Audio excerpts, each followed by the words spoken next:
tonight is about our software engineering students celebrating what they've accomplished over this school year and mainly this past semester. When they started software engineering back in the fall, they really learned some of the basics of data structures, basically like a course you would take your second semester of college. And they also started to learn about building apps. And second semester was all about them building something to solve a problem. Most of the apps they worked on were apps that were started, actually I think all of them were apps that were started by students in a previous year of software engineering. Some of the groups this year took what previous groups did and just built upon it. Some of them looked at what previous groups did and said, nope, we don't want to do that, and scrapped it and started from scratch. But that was really up to them to make that decision and decide how they want to go about things. Some of these apps that they created will be used in the future at the school. One of them, the bus app, that's the oldest of the apps that's been worked on. That's used by students who are going out to try to figure out when their bus gets here, which can be a very long time sometimes. The apps that all of these groups have created all have the potential to be used in the future, but it's really up to the people who will be using them, whether or not they use them in the future. But everyone who worked on the apps this year did a really great job and made some great projects. So we're going to start out with the bus app.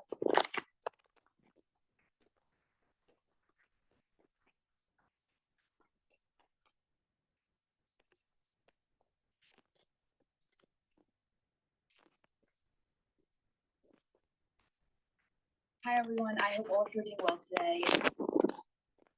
First of all, I would like to ask all of you a question. Have you ever taken an Uber before? So the three main features of an Uber are its location, the current status, and notifications. So when you're using an Uber, you always know where your driver is, when they're going to arrive at their destination, and you get a notification as soon as they reach your destination. Now imagine all of that is gone, and all you're left with is an app where you can only see what time your Uber has arrived, and that also only when you refresh the page. Well, that's what the bus app was for us. And today we're going to take you through the journey of our bus app. I'm Priya. I'm in. So let's take a look at what our bus app looked like before we took on this project. The bus app had a number of issues, such as an outdated design, unreliable website, and often invalid information due to updating issues. And there were also a number of missing features as well, such as live updates and a whole host of different issues that I'm not going to get into. And often this would result in frustration amongst our users, especially those who rely on our bus regularly. To combat these issues, we made 4 main goals. And to start, we said live updates to allow users to immediately see when bus changes, arrives, or a bus is departed. Android notifications to instantly alert users on Androids that have a bus start. A database to store that information for the notifications to work at a mass level. And an interactive map for finals or block schedule days that would require buses to be in the circle and also have people to find them.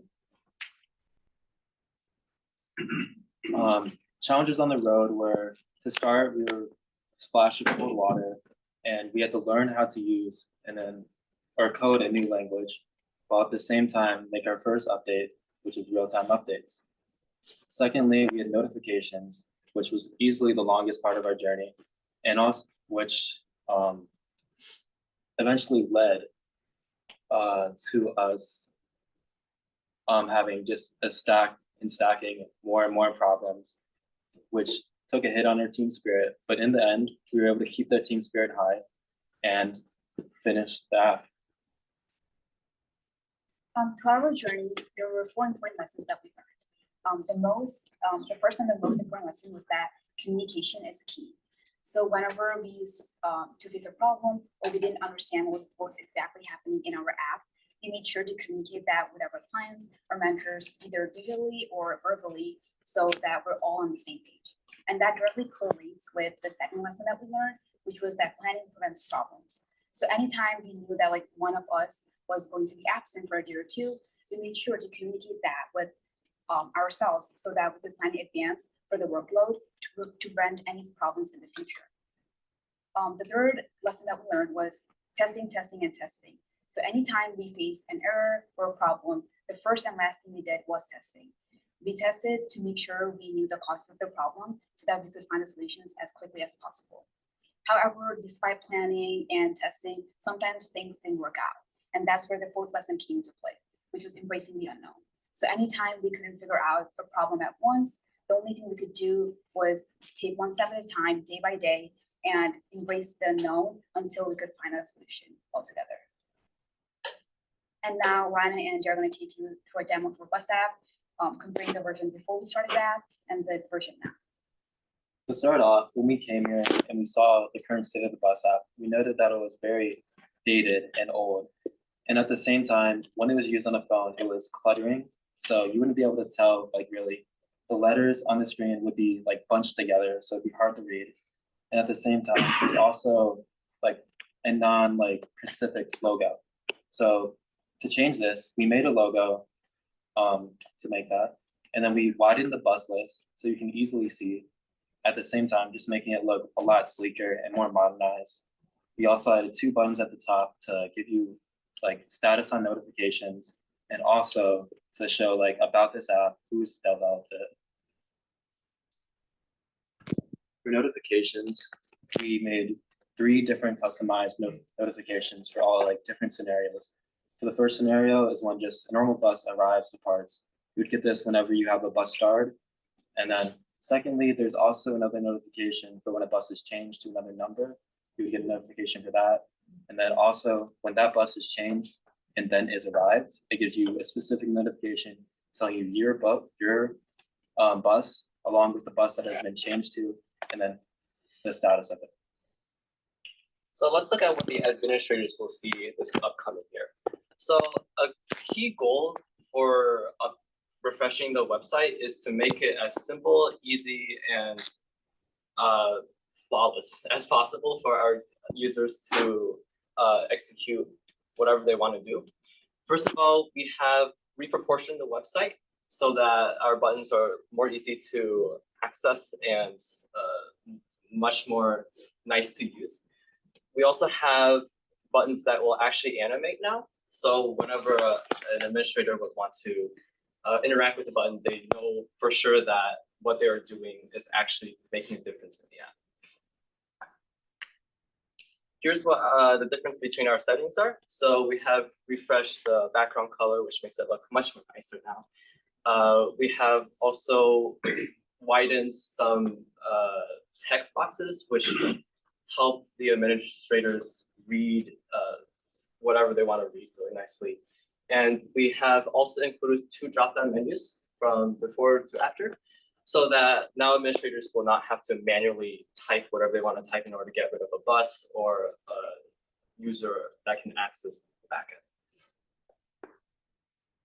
And lastly, this semester, we added the bus map, which is pretty much the app where it would be used in the following years or eventually when we switch to block scheduling, where a user can look on the map, which is just a satellite view of our like bus circle. They can zoom in, find their bus, and they also have customizable like views where they can see only their start buses.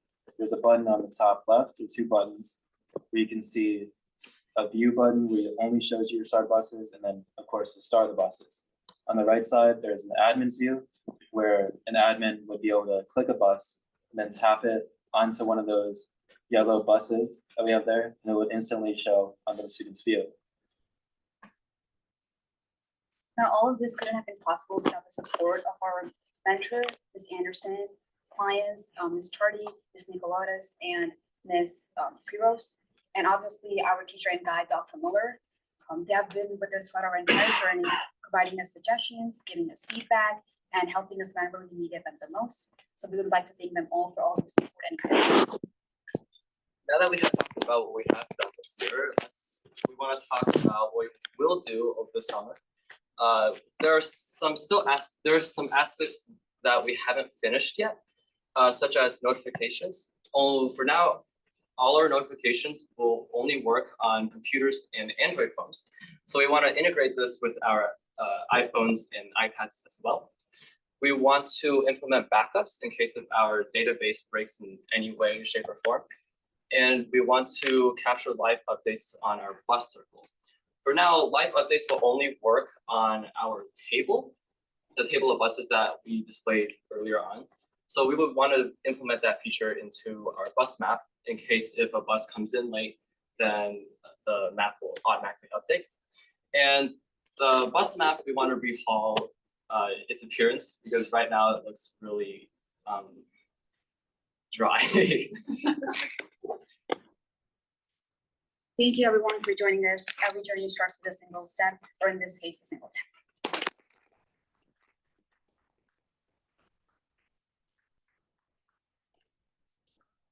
Thank you, Bus App team. And they really sold themselves short a little bit. That part with the bus map, they added that within the last couple of weeks when they realized, oh, if we change to a block schedule and the buses are all here at the same time, this app isn't going to be needed anymore. So it might still be needed. All right. Next up, we have our nope, we don't have our hallway team.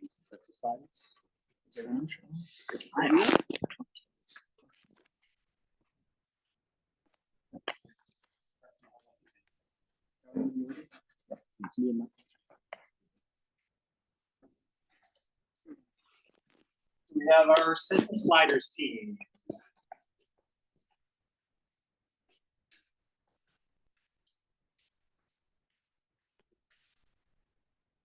While we were talking to some of our fellow students, we found out that there was a major problem. Students were not able to get to their activities because they didn't know what time it was.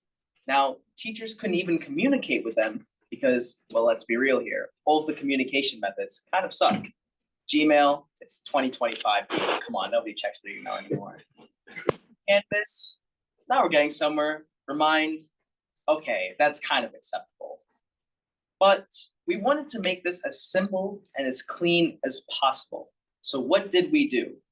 Well, at Central Sliders, we did just that. I am one of them. I'm a junior at Nichols. I'm Nan Parvis. I'm a junior here at Nichols Center. I'm Arna Bendias. Hi, I'm Isaac Liu. I am a junior. So how exactly do we go about implementing this? To do so, we created CSS Central, a centralized platform where both students and teachers alike are able to access and view the given opportunities for a school year. So let's say Mrs. Sapinski, our activity sponsor, wanted to enter in a new school assembly that will be happening in weekend. To do so, she'll go on to CSS Central, log in, go to the Enter Activities page, type in a few things, press a couple buttons, and boom. Just like that, there is now an event associated with that school assembly that will now be accessible throughout the whole entire school for students, teachers, and even activity sponsors to use. Let's take a look at some of our key features. First, we have the calendar. So this shared calendar allows administrators to input different activities that the students can later view.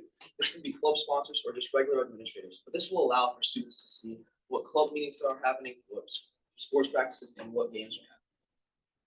Now, you may be wondering, how are the activities inputted into the calendar? So we have an activities page for it. As you can see, we have various information, such as general activities information, slideshow settings, and calendar settings. So when the student inputs all the data, this will be sent to the calendar, and then you'll have the activity. Now, oh no, we actually made a mistake. We inputted some of the information incorrectly. Don't worry, we have an edit activities form where you can choose the activity that you just inputted and make the changes needed. Now, not only do we have the form and the calendar, we also decided to integrate a live slide deck so students can see visibly with the slide what events are going on at the school as it iterates through. This can be displayed on the monitors in the hallways, This can be displayed in the overall classroom, or it could be displayed on the school website. This way, students can see not only the calendar, but also what events are going on at the school, so they don't have to look everywhere in Gmail, Remind, or just sort through the calendar for days on it. Now, we know that high school students like to mess around a lot. So with our app, we integrated a two-factor authentication. Now, we've all used sign in with Google before. That slight, easy to use button, and one click, you sign up or sign in to whatever application you're using. And that's exactly what we did with our app. We integrated a two-factor authentication system using login with Google, or Google's authentication system, that automatically detects what their address is. So that if there's a after the at, it indicates that you are a student and can only be granted limited permissions, such as only being able to view the slideshow and calendar. Now, if you don't have that, you're able to access all the permissions, such as the edit activities, enter activities, and such and so forth. Now, let's say a new meeting pops up or an event gets canceled. That change is then reflected within our MySQL database, which is what stores and organizes all of our event information. That change is then also instantaneously reflected within our calendar and our slideshow layouts, keeping everything in sync. There's no lag, there's no delay. It all happens at once. Now, to wrap this all up, we decided to integrate a clean, student-friendly user interface that anyone can use. There's no clutter, there's no weird menus, there's nothing that can really confuse you with our interface. This is perfect for whoever wants to visit our website, whether you're a freshman looking for your first club, or whether you're a teacher managing 501s. Either way, everything is here for you. Now, our key features at Slide Central don't just make this a form or a calendar. It's a communication tool. It's visibility. It's structure.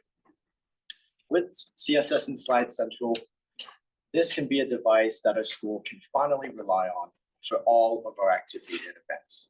And it's as Steve Jobs once said, it just works. Right,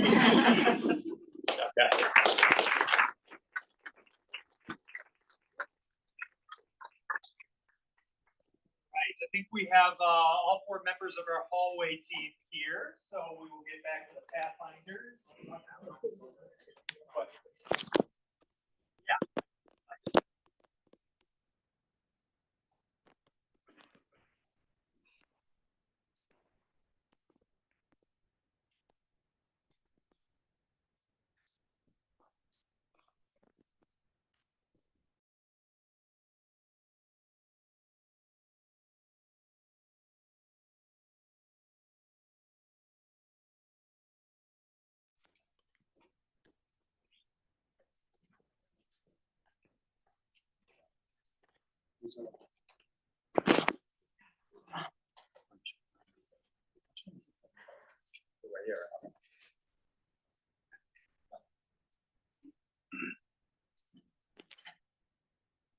Every new school year, new freshman students always get lost throughout the entire building and can't find their way to get to the classroom. That's why we decided to create the hallway navigation system for new students.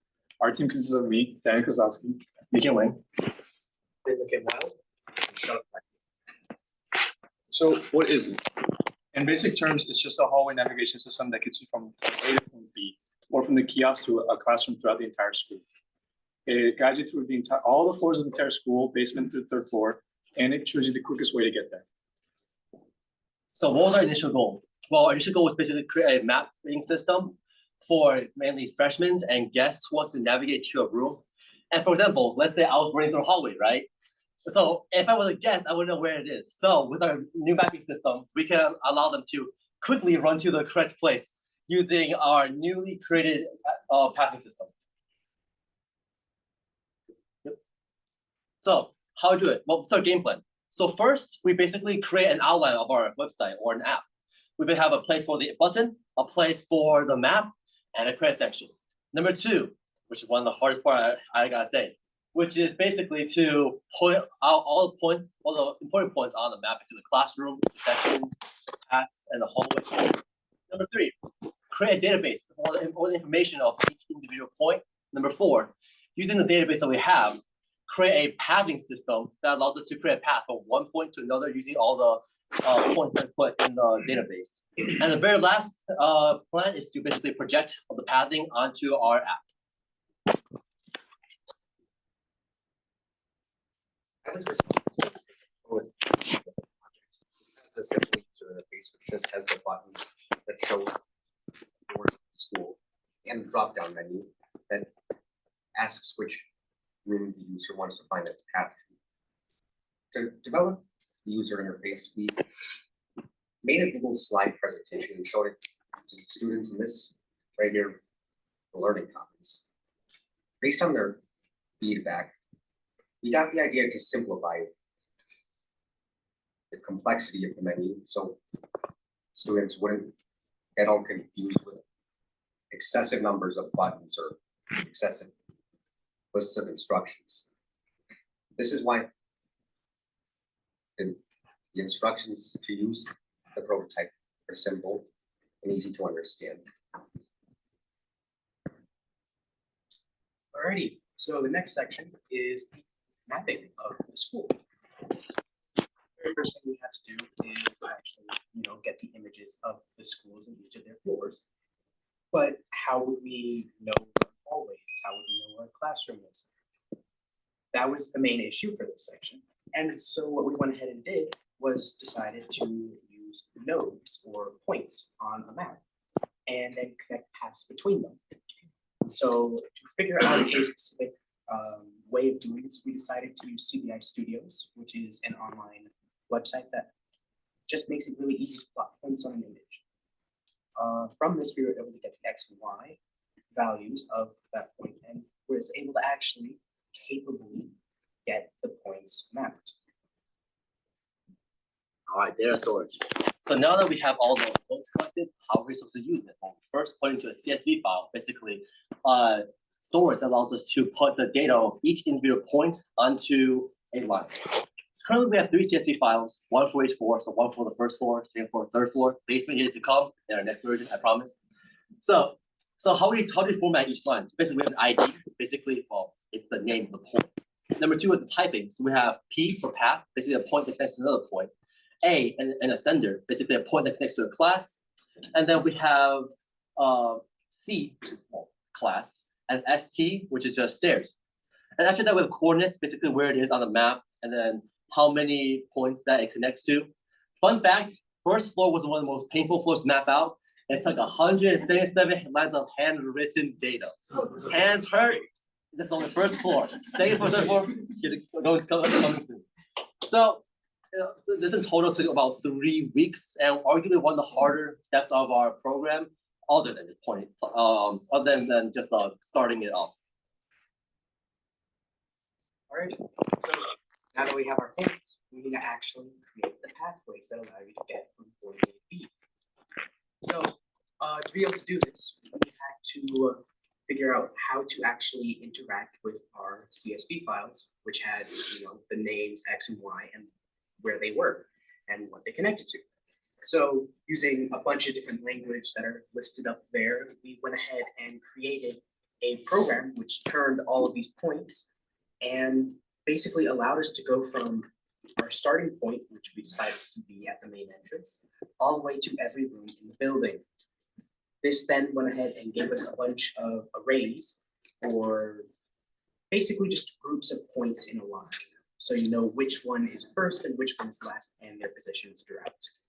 And in doing so, we were able to create pathways which allowed for each floor to go from one starting place to one ending place.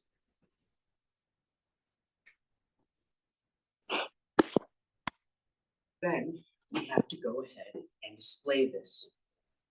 This was probably one of the harder parts, not as time consuming, but much more technical. So what we had to go ahead and do is, now that we had these pathways, we actually had to connect them to the map, put them on the website so that you can actually see them, have the capability to load them, and actually just make it so you can change which one you're looking at without having to go ahead and reset the website. And so to go ahead and do this, we just went ahead and created our own file in programming language, JavaScript for this one. And we had to go ahead and take these points, use a singular point, which you could select on the website, go ahead and search for the pathway that actually ends to this point, and then go ahead and take that entire pathway and draw a bunch of lines on the map, which you can see right up there. And that is a visual of the first floor. We use blue and red because it's really contrasting, especially compared to the white background, and makes it very visible and easy to see. It starts at very beginning at the front entrance and then goes all the way over and then down, and then it reaches the room that it is meant to go to of 39.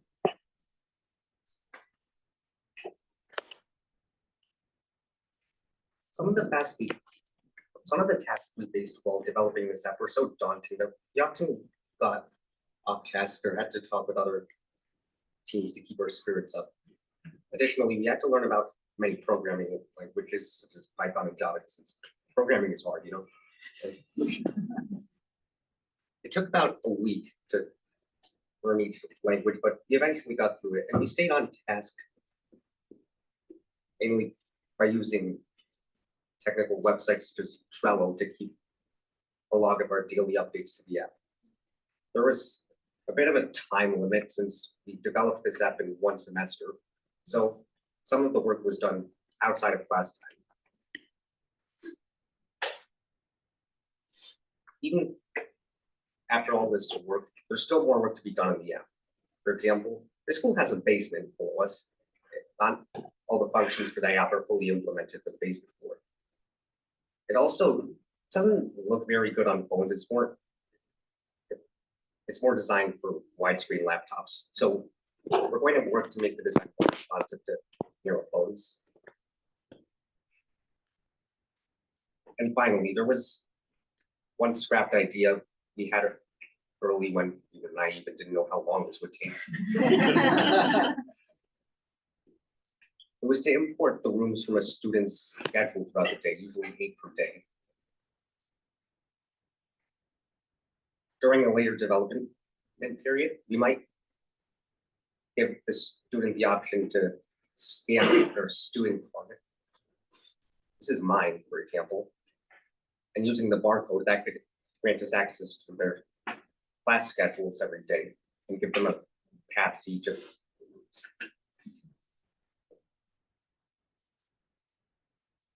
That's it. Thank you.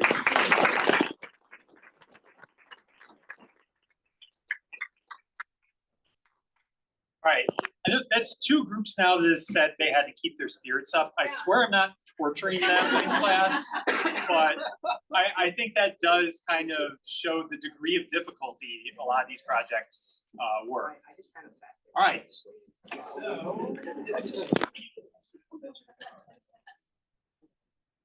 Next up, we have our DECApp app. Would that be when did you change it? 10 minutes ago? No, it's not.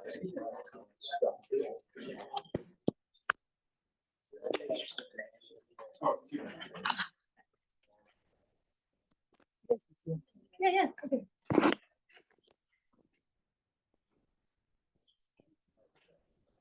Oh, perfect.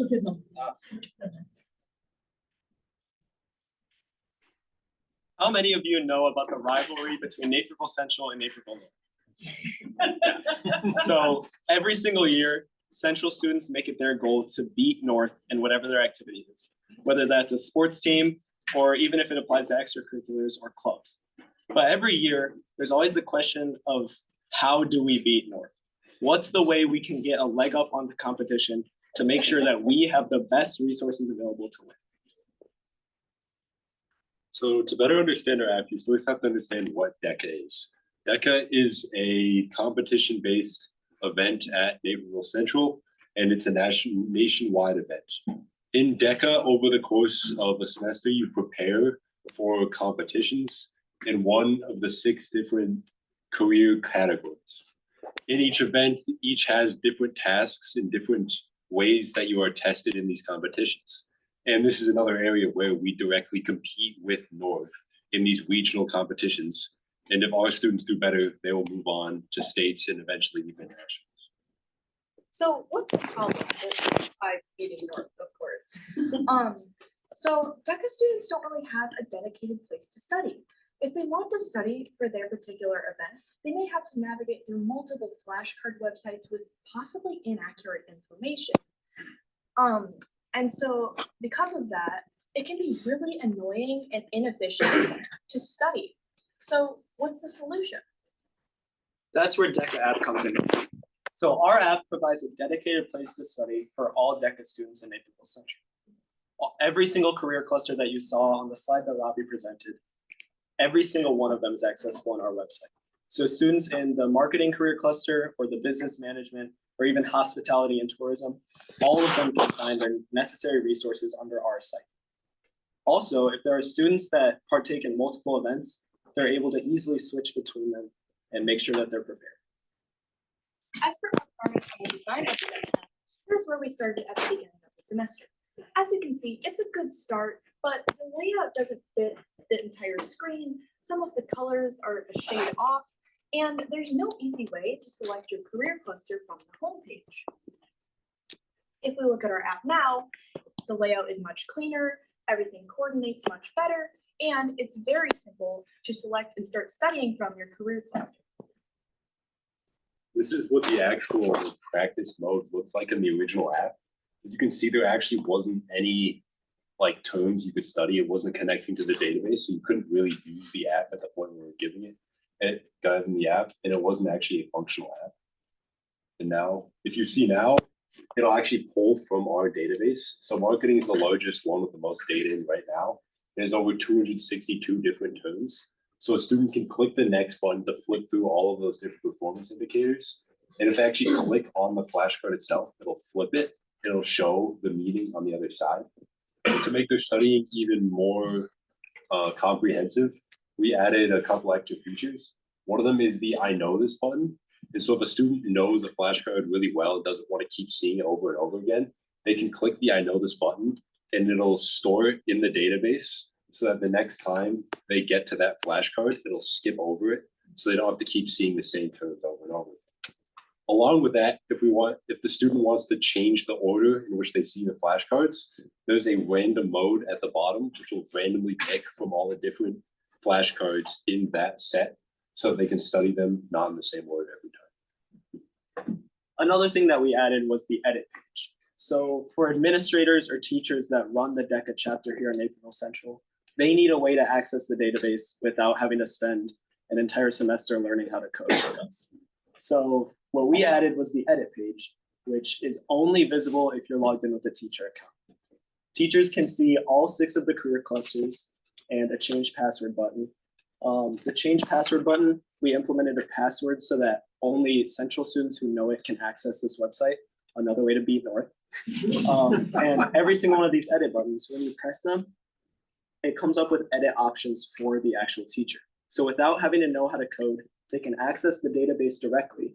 As you can see, it pulls every single thing from that category, and they can change it, hit save, and it'll automatically upload to the database immediately for students to use as soon as they press send.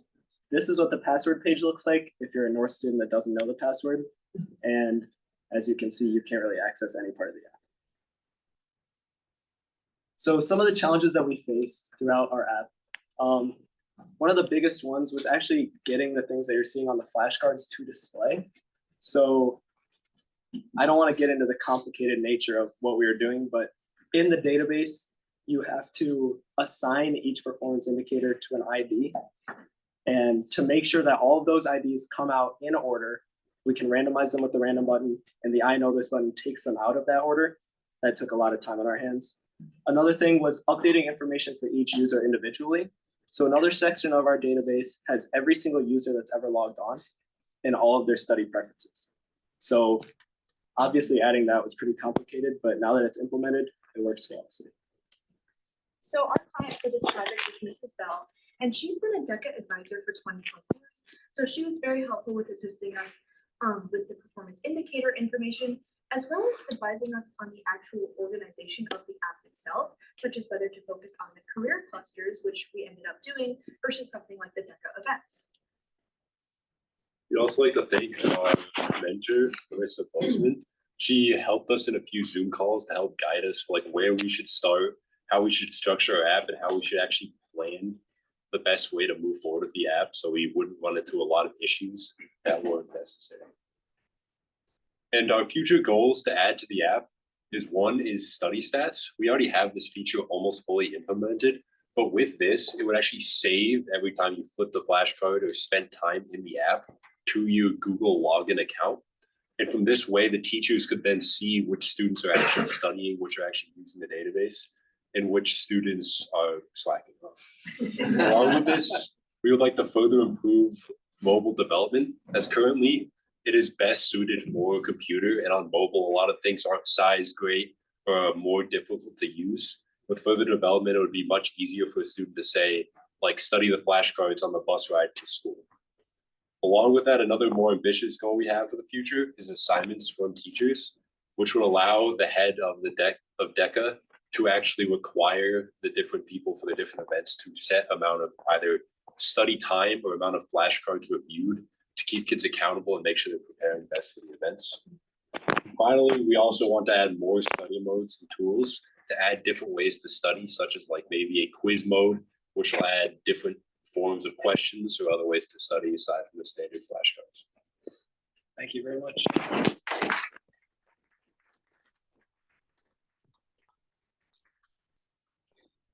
And Mrs. Bell, our client, has already said she wants to use the DECA app next year, so that app is definitely going to go into production.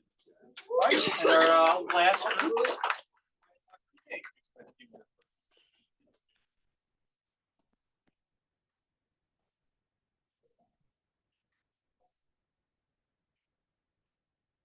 Hello, everyone. We are Redhawk. We're the Redhawk Retake team. My name is Austin Ziliak. I'm Jack Holzhauer. I'm Mitch Maris. So our original client from last year was Dr. Miller. So this app is really more focused towards him. But this year there was a curriculum change, and our new client is Mr. Thompson. He works here in the CT department, and he runs the intern program. So the problem we had was that things were becoming more standardized and central, easier for the teacher to use websites for everything. The process of pre-retake work has not really done that. Pre-retake work is just work the student needs to complete before they can create the retake. So our idea was to finally make a website so the teachers can easily do that. So basically, we split up our semester into 4 big sprints. A sprint is a block of time about like 4 weeks long. You start off by you start with planning. You meet with your like mentors, your client, and Dr. Miller to plan out what you're going to do for the sprint. In the middle, you work on it, and at the end, you go over the progress and get it all checked off. Our first sprint is we set up the basic stuff, like we set up our main website. For sprint 2, we got our basic functionalities. For sprint 3, we added in our more complex features like dragging and stuff. And then sprint 4, we added a student size and make it go forward. So here's what we did with sprint 1. So we started off with nothing, kind of. This project started last year, but we decided that the best course of action for us was to start from scratch. And there's a lot of things we had to decide on. Of languages that we could use. So we had the choices of Java, Python, JavaScript. We also had a lot of different choices of frameworks like Flask for Python or Express for JavaScript. But the language we decided to choose was Node.js. We chose this because it was very fast and we could use it in the front and back end. But a con would be that it's a new language. We haven't learned it in an official course before, and it is a steep learning curve compared to Python, which is really similar to English. For our front end, we use EJS, and this is a very powerful tool because we're able to embed logic code into the front end, and it can compile like really quickly. But a con would be its limited built-in functionality compared to React, which some of these other apps used. Some of the functionalities that we made were easy access. So at the top of our top of each page, we have a navigation bar, and with that navigation bar, you can get to each page from that one nav bar. We have different permissions. So we have an admin, a student, and a teacher. Admin can control everything in the app. A student can go to their student dashboard, and a teacher can go to their teacher dashboard.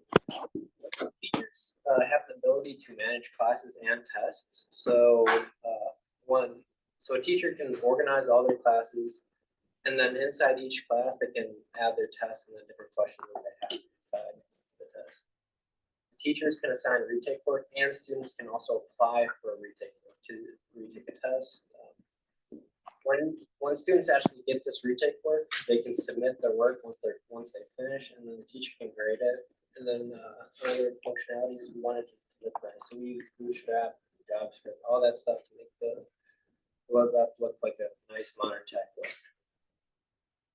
So some other things we did this sprint were we just got our server up and running, so you can actually go to the website. We set up routing, which means you can actually go to all the buttons that link to other pages work. And then the pages we added this sprint were the home page, the dashboard, a help page, and then a about us page. So our second sprint was basic functionality, so you could actually start using things on the website. So this is our manage classes page. On it, you can create a class. Within that test, you can create a test. Within that class, you can create a test. And then within that test, you can create questions. You can also rename the classes and tests, and you can also delete them if you don't need them anymore. So our authentication process. So for the first few sprints, we had our own custom authentication process. So if the user wanted to create an account, they would give us their username, email, and password. But this wasn't really a good way because we weren't verifying the email that they were giving us, and there were cybersecurity threats in there as well. So for example, they could have done like a denial of service attack, or somehow if they got into our database, they could have got like our passwords. They could have had access to each user. So we switched to Google, and Google basically takes all the problems we just had and they handle it. So whenever we want to authenticate a user, we just ask Google for the user, and then we authenticate them. This is the retake request page. This is only accessible to teachers, and in the right here, this is where teachers can view if students requested a retake, and then they can also give the students a retake work by selecting questions. They can also add a student manual to the retake request by searching their email up and then adding the correct test or the correct class and then test. Sprint 3, we added some more functionalities. We added tracking, we added notifications. So as you saw our managed classes pages earlier, whatever order you insert them in, they're stuck in that order. So we want to be able to reorder it. So if you have classes that you have a lot of retakes in, then it could be very beneficial to put them at the top. Or if you want to put them in the order of your periods, that could also be beneficial. So let's see it in action.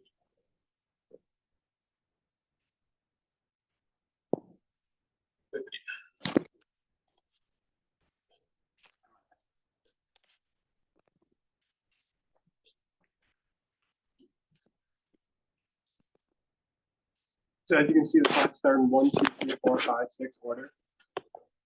1, 2, 3, 4, 5, 6. I'm going to drag this class down, and as you can see, all the classes reorder around it. And then right here, I reload the page, and it saves the order.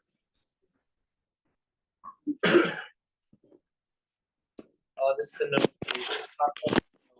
If a student requests a retake to a teacher, the teacher gets it in real-time notification that the student requested that, and with the notification right there.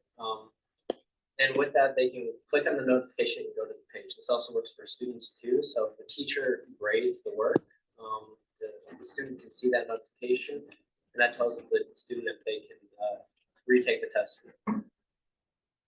So for sprint 4, our last one, we pretty much just made it so the student can use the app and then added some accessibility features.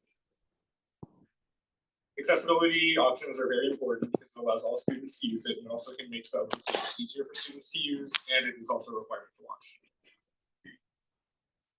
So some ways we made our website accessible. where all features are readable by online readers. The coloring of our website meets color line requirements, and we added dark mode, which isn't really an accessibility feature, but it's. Speaking of which, someone say dark mode. So as you can see, our beloved managed classes page is in a nice, stylish dark mode color scheme. Easy on the eyes and very stylish. This is the student one. So students can request retake work, and they can also fill out retake work with these navigation bars. So let's get a dashboard. So this is a video assigning retakes.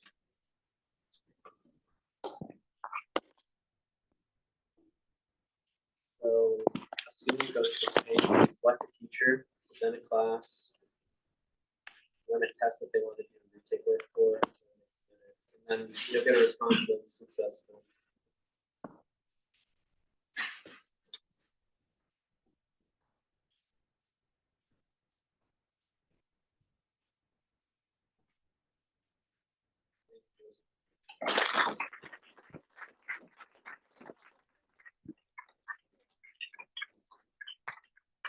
That's another app that's going to be used next year because I'm going to use it next year.